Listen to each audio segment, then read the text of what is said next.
ভুলে যাও, ওলামায়ে কেরামের সান্নিধ্য ভুলে যাও, নিজের জীবন নিজে গড়ো, নিজের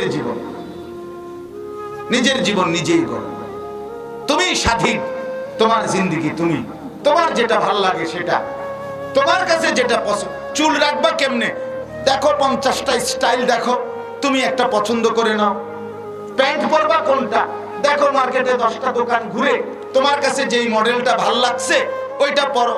তোমার কথাবার্তার স্টাইল, হাঁটা চলা কিভাবে হবে দেখো, বিভিন্ন মোবাইলে সার্চ দিলেই তো অনেক নায়কের ফ্যাশন, গায়কের ফ্যাশন আসবে। তুমি একটা পছন্দ করে নাও, তুমি স্বাধীন মানুষ, তুমি স্বাভাবিক বুঝমান মানুষ।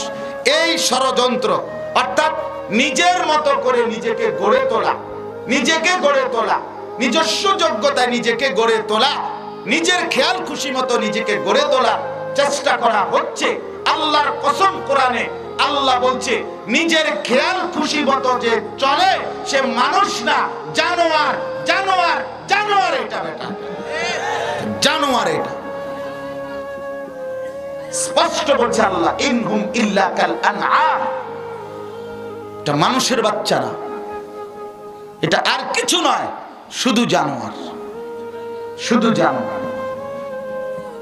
মুসলমানের যেই যুবক নিজের মাথার চুলটা কিভাবে কাটে তা জানে না, সে ব্যর্থ, সে পরাজিত, সে হেরে গেছে, সে কাফেরের কাছে হেরে গেছে। বেটা, এই তোমরা যারা ছেলেদের চুল মুসলমানের চুলের মতো না, এদিকে বড় ওদিকে বড়, ওদিকে বড়, এই বিদঘুটে চুল তোমাদের, তোমরা বেঈমানের কাছে হেরে গেছো, তোমরা পরাজিত মুসলমান। আমি হারি নাই, আমি 42 বছরে হারি নাই। আমার উলামায়ে কেরাম, আমার আসাতেজায়ে কেরাম, আমার রাসূলের সাহাবায়ে কেরাম যেভাবে যুগে যুগে চুল রাখছেন, আমরা মাদ্রাসায় পড়ুয়ারা ওই চুল এখনো রাখছি। ইনশাআল্লাহ আমাদের জেনারেশনও ওইভাবেই রাখবে ইনশাআল্লাহ। এই জন্য বললাম, এই দুই জিনিস থেকে যখন মুসলিমকে, সমাজকে বিচ্ছিন্ন করা হবে ধ্বংসের জন্য, তখন আর কিছু লাগবে না। মুসলমান হওয়ার পরে যখন বলবে আমি কোরআন শরীফ পড়তে পারি না, তাইলে আর কিছু লাগবে না। মুসলমান যখন মুসলমান হওয়ার পরে বলবে আমার ইসলামের ব্যাখ্যাকার উলামায়ে কেরাম, আহলুল্লাহ, আল্লাহওয়ালা বুজুর্গানে দ্বীনের কাছে আসা যাওয়ার দরকার নাই, তাইলে সারবো, আর কিছু লাগবে না।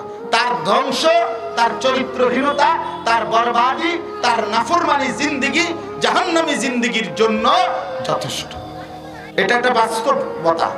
আজকে মুসলমানের নতুন প্রজন্ম 16 বছর, 18 বছর, 20 বছর, 22 বছর, 25 বছর, 30 বছরের এই নওজোয়ান তবকা যারা, তারা বর্তমানের সবচেয়ে বড় বেঈমানদের পরিকল্পিত, অনুচ্চারিত, মুখে বলে না কিন্তু বাস্তবতা হলে এটা, তাদের সবচেয়ে বড় ষড়যন্ত্র মুসলমানের এই লক্ষ কোটি বৃহৎ যুবক, নতুন প্রজন্ম, তারা যেন কারো নেগরানি, কারো তত্ত্বাবধান, কারোর অধীনে নিজের জীবন গঠন, এটার থেকে যেন ছুটে যায়।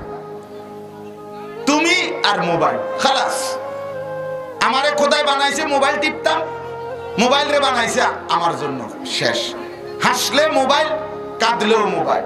আমার চলা ফেরা, কথাবার্তা, আচরণ, উচ্চারণ কি হবে এটা ঠিক করে দিবে ফেসবুক, ঠিক করে দিবে ইউটিউব, এটা ঠিক করে দিবে সিনেমার নর্তকী, এটা ঠিক করে দিবে ফুটবলের খেলোয়াড়, এটা ঠিক করে দিবে ক্রিকেটের খেলোয়াড়।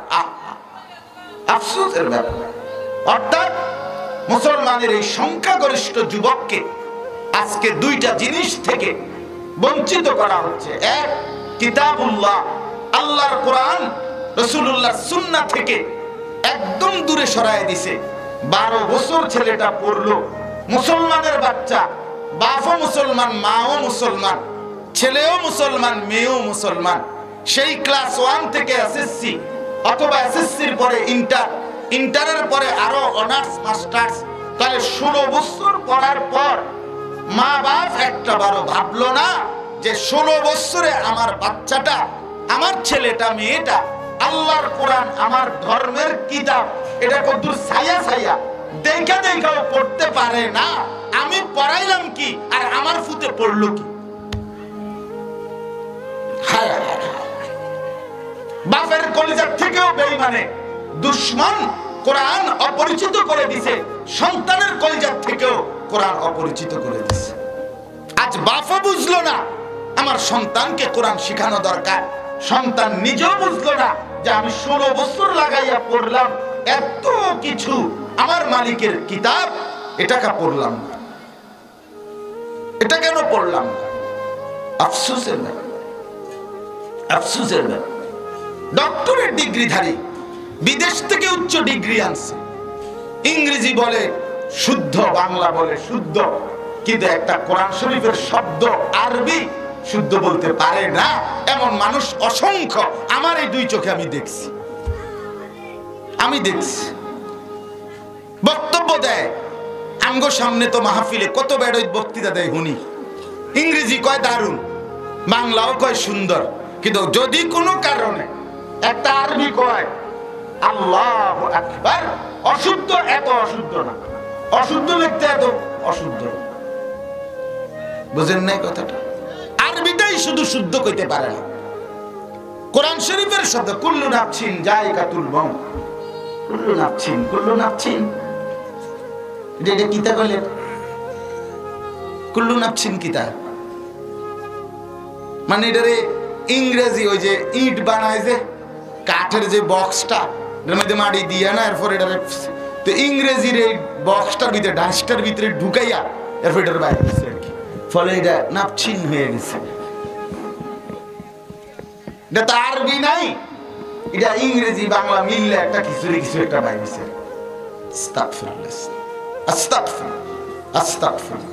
এজন্য বললাম কিতাবুল্লাহ, আল্লাহর কোরআন, রাসূলুল্লাহ সাল্লাল্লাহু আলাইহি সাল্লামের থেকে বঞ্চিত আত্মবিস্মৃত জাতি, আমি প্রতিদিন এই কথাটা বলি, আত্মবিস্মৃত জাতি বানায় ফেলছে, অর্থাৎ নিজের পরিচয় ভুলে গেছে। হায় হায়, 18 বছর পড়ার পরেও এটুকু অনুভূতি জাগে নাই যে আমি এত কিছু পড়লাম, আল্লাহর কোরআন পড়া দরকার।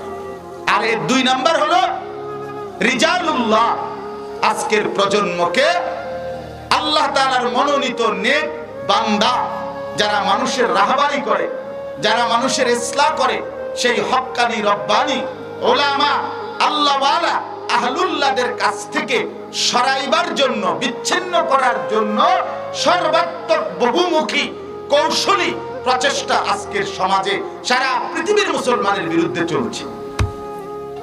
এজন্য আমার এর দূরে অনুরোধ, আপনাদের কাছে আমি অনুরোধ করলাম, বাপ ভাই বন্ধু, নিজেকে এই 2 সাহচর্য আল্লাহর কোরআন, রাসূলুল্লাহর সুন্নাহ এর সাথে নিজেকে ফেরান এবং নিজের জীবন অবশ্যই কোনো না কোনো আল্লাহওয়ালা মুত্তাকি আলেমের সাথে নিজের সম্পর্ক বেঁধে দেন।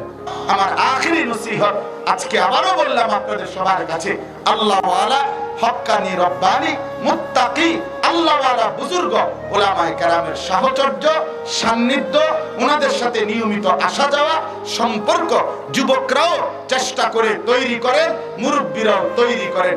জিন্দেগিটা খামখেয়ালি করে নষ্ট করবেন না। আল্লাহ তৌফিক দান করেন, কবুল করেন। আজকের এই মাহফিলে আল্লাহ তাআলা বরকত দান করেন।